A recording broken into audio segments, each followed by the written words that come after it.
Welcome, brave souls, to the haunted narrative. Today we embark on a chilling journey into the depths of Whispering Pines Hospital, once a place of healing, now a haunting ground for wandering spirits. In this abandoned facility where echoes of the past linger in the shadows, untold stories of despair and lost hope await to be uncovered. Whispering Pines Hospital, a name that once promised healing and hope. Even the name sent shivers down your spine, a chilling reminder of its dark past. A once beacon of hope, now a decaying monument to tragedy and despair. Built in 1928, the hospital had a dark cloud hanging over it from the start, a foreboding presence that never left. Locals whispered of a curse, of patients who checked in but never checked out, their fates sealed by the hospital's eerie grip. Unexplained deaths plagued the hospital, doctors baffled, nurses terrified, unable to escape the growing sense of dread. Then, in 1977, it happened. The event that sealed Whispering Pines' fate. A string of gruesome deaths, patients and staff alike, their eyes wide with terror, their bodies contorted in pain, as if they had seen something unimaginable.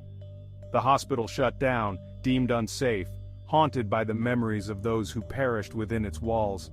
Years passed and Whispering Pines stood silent, a monolith of despair, slowly being reclaimed by nature. But the stories, they never died. They lingered, like the ghosts said to haunt its halls. Locals swore they saw lights flickering in the dead of night, heard screams echoing from the abandoned halls, as if the hospital itself was alive. Whispering Pines was a place of shadows and whispers, a place where the dead refused to stay buried, where the past and present seemed to merge into one haunting reality.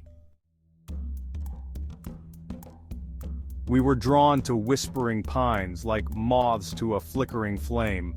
Our team, the Ghost Adventures crew, lived for the unknown, the unexplained. We'd faced down our fair share of hauntings, but something about Whispering Pines felt different, darker. As we unloaded our gear, the setting sun cast long, eerie shadows across the overgrown lawn. The air hung heavy, thick with anticipation and dread. Aaron, our tech expert, checked his equipment, a nervous excitement in his eyes. Billy, our resident skeptic, masked his apprehension with a forced bravado. And me, I felt a familiar pull, a connection to the darkness that lingered here. We were about to step into a nightmare, and I couldn't shake the feeling that Whispering Pines wouldn't let us go easily. The old iron gates creaked open, a rusty groan echoing in the stillness. The air inside the hospital was stale, thick with dust and the faint metallic scent of blood. We stepped carefully over broken glass and debris, flashlights cutting through the oppressive darkness. The silence was unnerving, broken only by the sound of our own breathing and the distant dripping of water. As we ventured deeper, the air grew colder, a bone-chilling cold that seeped into your bones. There was a presence here, an unseen entity watching our every move. The hair on the back of my neck stood on end, and I knew we were not alone. "Did you hear that?" Aaron whispered, his voice tight with tension. A low moan seemed to emanate from the walls themselves, a mournful sound that sent shivers down my spine. We rounded a corner, and the flashlight beam caught a fleeting glimpse of a shadowy figure at the end of the hall. It vanished before we could react, leaving behind a cold spot that made our breath catch in our throats. The EVP recorder crackled to life, a disembodied voice whispering, "Get out!" Fear, primal and instinctive, surged through me. We were treading on dangerous ground, and the spirits of Whispering Pines were making their presence known. Section 5. Deeper into the abyss. Each step deeper into Whispering Pines was a descent into madness. The air grew thick with despair, the weight of unseen suffering pressing down on us. We entered the old nursery, its cribs rusted and empty, but the air was thick with the spectral cries of infants. A rocking chair creaked back and forth, seemingly propelled by an unseen hand. In the operating theater, surgical instruments lay scattered, stained with what looked like dried blood. The stench of decay was overwhelming, a gruesome reminder of the horrors that had unfolded within these walls.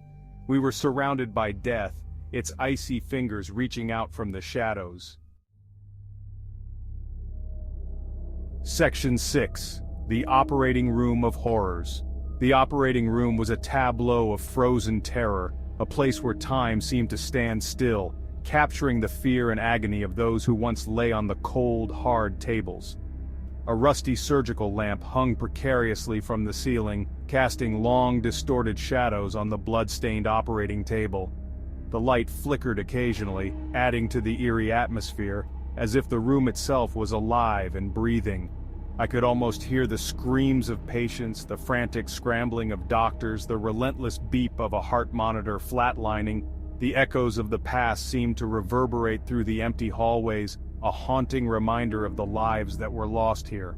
A scalpel lay on a tray, its blade glinting under the beam of our flashlight, a chilling reminder of the pain inflicted within these walls.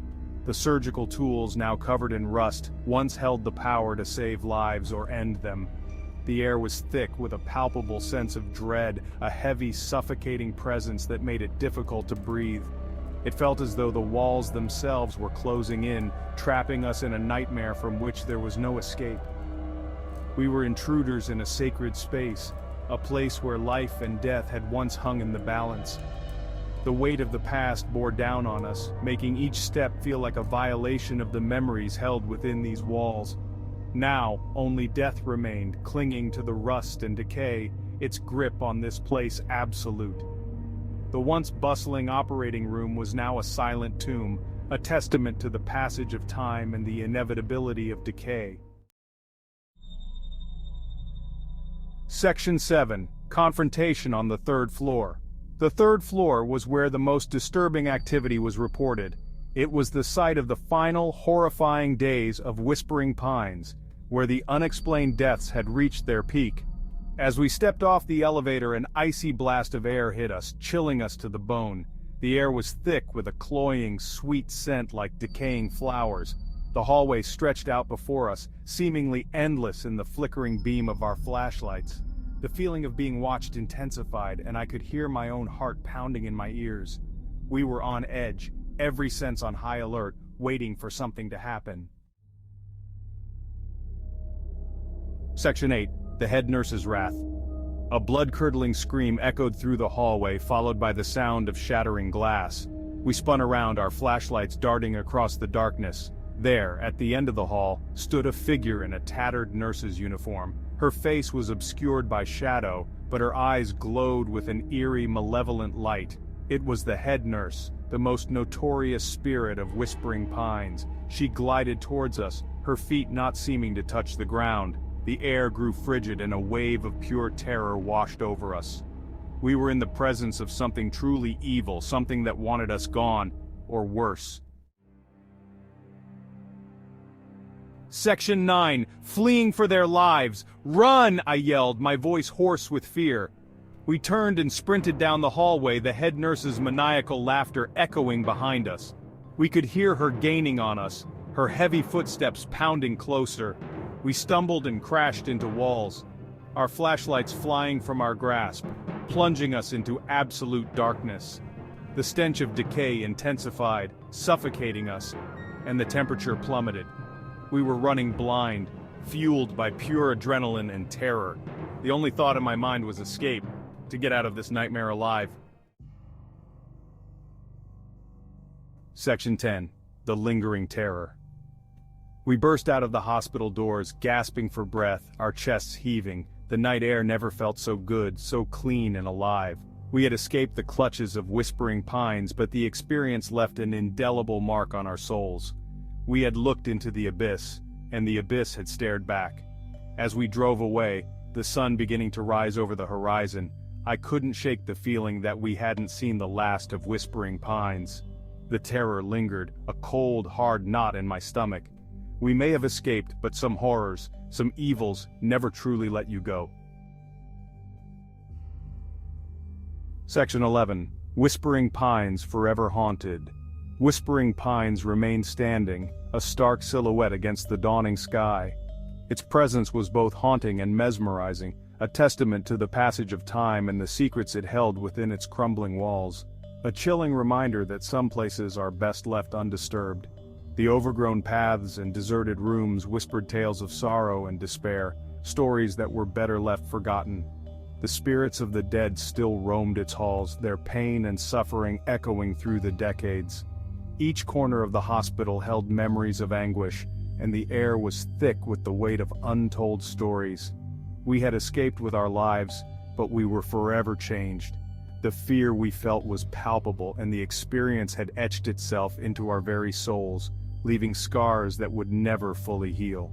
The darkness we had encountered had seeped into our bones, a constant reminder of the horrors that lurk in the shadows. It was as if the shadows themselves were alive, watching and waiting for their next victim.